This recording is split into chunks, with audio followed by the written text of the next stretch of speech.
Wow, I am loving this platformer mode feature right now. There are just so many little things I can't get enough of. It's such a breath of fresh air. I should make a video about it. I mean, the year's about to end. It shouldn't take me too long. I don't know, maybe about like 2 weeks?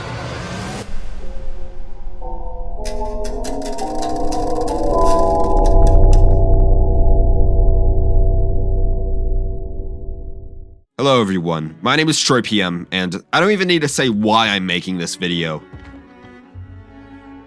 Yep, after nearly 7 years of waiting, Geometry Dash 2.2 has finally come out.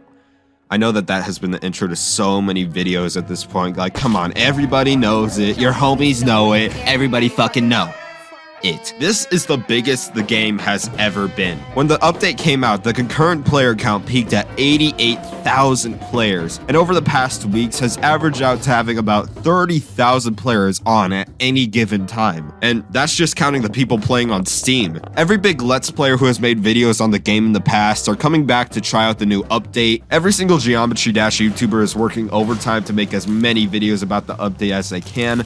But where have I been? I've kind of been dead.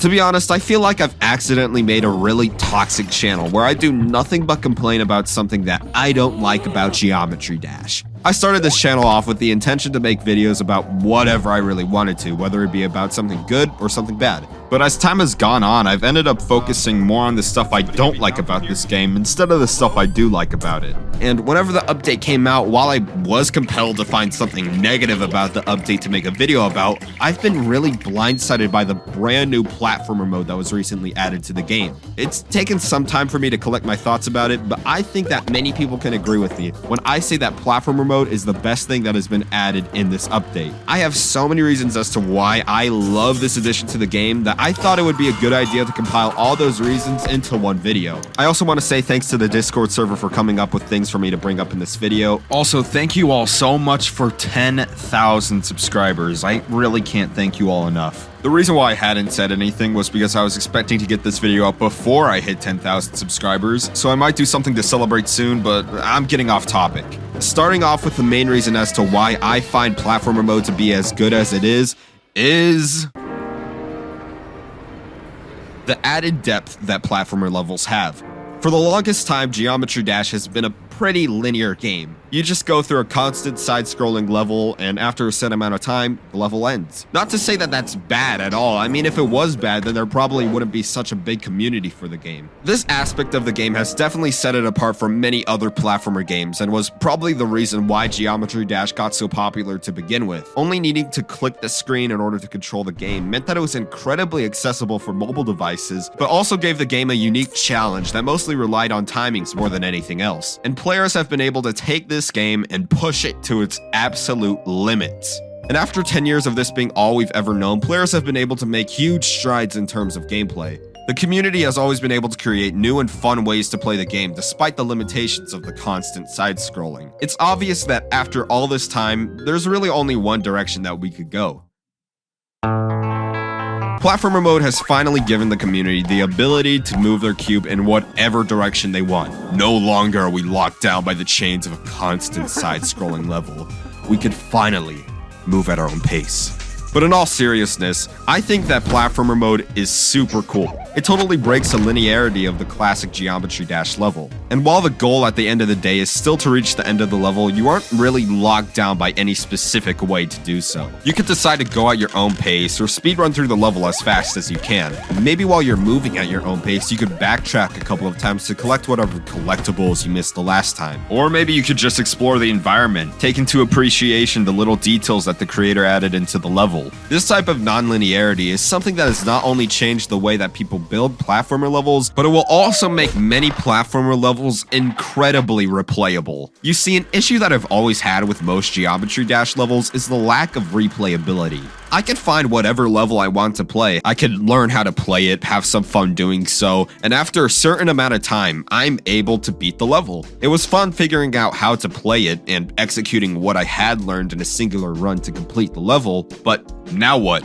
there's not really a reason for me to play this level again. Maybe if I miss some user coins, I could go back to get them, but most of the time I try to get the user coins the first time around, so that's no reason to play this level again. My point here is that because of the way that Geometry Dash has worked, levels are too linear for there to be any type of replayability. I know that probably not everyone has the same mindset about playing levels, and if you could have fun playing any level multiple times, then good for you. But personally, I could only name a dozen or so levels that I actually find myself going back to more than once because I found the level that fun. This is where the non-linearity of platformer levels come in. Now, there's actually a reason for me to want to play a level again. Because the first time I play any platformer level, it usually takes me a long time to figure out how the level works. Then every time I play the level after that, I can improve on that time now that I figured out how the level works. Like, I mean, look at the first time I beat Speed Tech. It took me 21 minutes to clear this level for the first time. Now, after playing the level over and over again, I was able to beat it in just over a minute. It really reminds me of Mario Maker in a way. I would replay other people's levels for hours, constantly trying to get a better time than the last. And just the fact that I get to do the same in Geometry Dash is really cool. Of course, there's a lot more that you can do in Geometry Dash's editor when compared to Mario Maker's. I can prove it easily because the background isn't even Mario Maker, it's Geometry Dash. What the fuck? Geometry Dash's level editor is obviously much more advanced than Mario Maker's, and it's really cool to see how every aspect of 2.2 has been taken advantage of in order to create even better platformer levels. And I don't really have a transition to the next part of the video, so I'm just gonna cut off my voice here. Everything about the physics and controls of platformer mode are kind of what I expected them to be. I don't mean that in a bad way or anything. When I saw the sneak peeks of platformer mode, I was hoping that the controls would end up good. And whenever the update was released, I was pleasantly surprised with just how good the controls felt. Of course, I can't really bring up the controls of platformer mode without bringing up the controversy that surrounded it. You see, whenever 2.2 was released, platformer mode's controls were a lot more slippery than people were expecting them to be. Inputs felt imprecise, delayed, and in a game that was about tapping the screen at the right time to complete a level, it made some people pretty angry. So in the patch 2.201, RobTop decided to tone down the default slipperiness for platformer mode a lot, and to be honest, I love it. While I never violently hated the slipperiness before the patch came out, I gotta say it's a lot more manageable compared to the default slipperiness that existed whenever platformer mode first came out. And this simple change definitely allowed for the difficulty ceiling for platformer mode to expand a lot faster than it would have without it.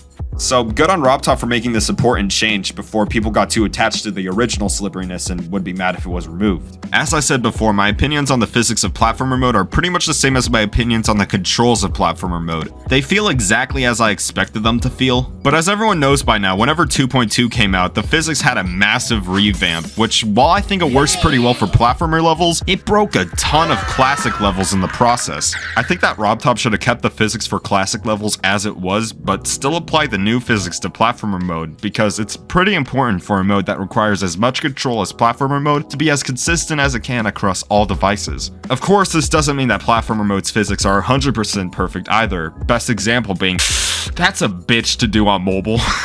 But even then, I find the ways that the physics is abused to be pretty fun as well, whether it be doing slope jumps in Speed Tech or using dash orbs and slopes in exotic ways to build momentum. Hey, that doesn't really have like something to do with the game's physics. I don't know why it was acting like it does. It's just fucking stupid. I mean, you can't say that RobTop expected people would be able to do this. There aren't any dash orb jumps in the tower.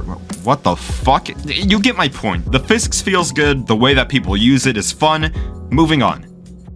Alright, so while I was editing the video, I realized I made a pretty weird mistake that's just been bugging the shit out of me, so I wanted to clear it up right now. While I was talking about the controls and the physics of platformer mode, I think I was wanting to lean more into talking about needle gameplay versus tech gameplay, but I didn't know what the fuck to call them whenever I was making the script, so I just like...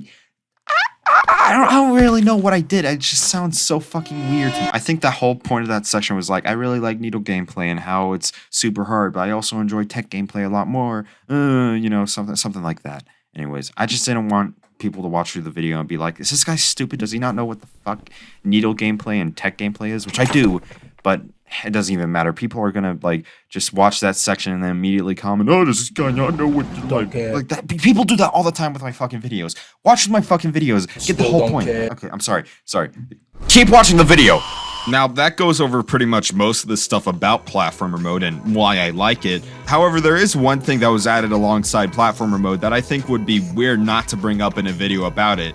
And of course, that is moons. Moons are a pretty cool addition to the game. They're pretty much the exact same thing as stars, except you get them whenever you beat a platformer level. Whenever they were announced, I was pretty confused about their existence. Why wouldn't platformer levels just reward you with stars like every other Geometry Dash level ever has? But I guess at the time I didn't realize that platformer levels are not like every other Geometry Dash level ever. There's a totally different type of difficulty when it comes to playing platformer levels compared to classic levels. It would definitely be weird if the reward for beating a level of these two wildly different modes of playing the game to be the exact same thing. There's obviously going to be people better at beating platformer levels than classic Geometry Dash levels and vice versa. Why should you reward them with the same thing? But yeah, I feel like moons were implemented into the game pretty well. There are a good amount of rewards you could get with moons. The current rating system for platformer levels seemed fair and justified. I do wish that there was a top 100 moon leaderboard in the game, however, as well as platformer levels being chosen as a daily and weekly from time to time.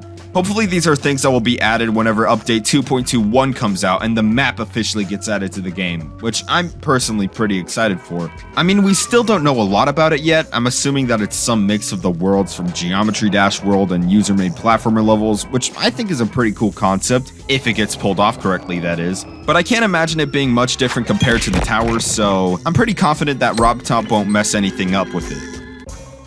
And I think this is a good spot to end the video. Not necessarily because I don't have anything else to say about platformer mode. I could easily go on for hours about my favorite platformer levels that have been made so far and just a bunch of other things about it really. But I think that anything else that I bring up would eventually lead back to what I brought up in the beginning. Platformer mode is a breath of fresh air, not only because it was implemented really well, but it's genuinely a very fun, very replayable addition to Geometry Dash that allows for people to have much more creative control with their levels. I think that many of the things that platformer levels have already done for the community have been really great, and I just wanted to make a video reflecting my thoughts about it. Of course, we should keep in mind that we are still very early in 2.2's life cycle. No, the fuck we aren't! While I pray to God it doesn't take another 7 years to get 2.3 out, we obviously still have a lot of time to mess around with platformer mode and really push it to its absolute limits as we have before, which I am really excited for. And I hope that after watching this video, you're as excited about the future of Geometry Dash's platformer mode as I am. Thank you all so much for watching. I know this video took way too long to create.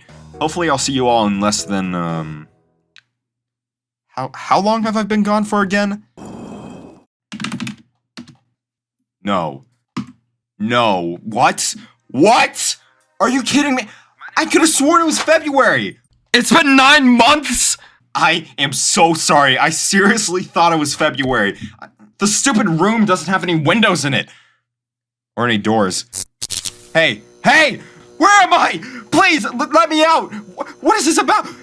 Hey! Can anyone hear me? Hey guys, I hope you all like this video, even though it's a video about platformer mode almost 7 months after the original update came out. I wasn't really expecting for this video to take that long to make, but that's just kind of how things worked out in the end. If you haven't read my pinned comment yet, then I totally suggest you do it right now, because it goes a little bit more in detail about stuff that I don't want to bring up right now, because otherwise I would drag out this outro, and it would be like 80% of the video.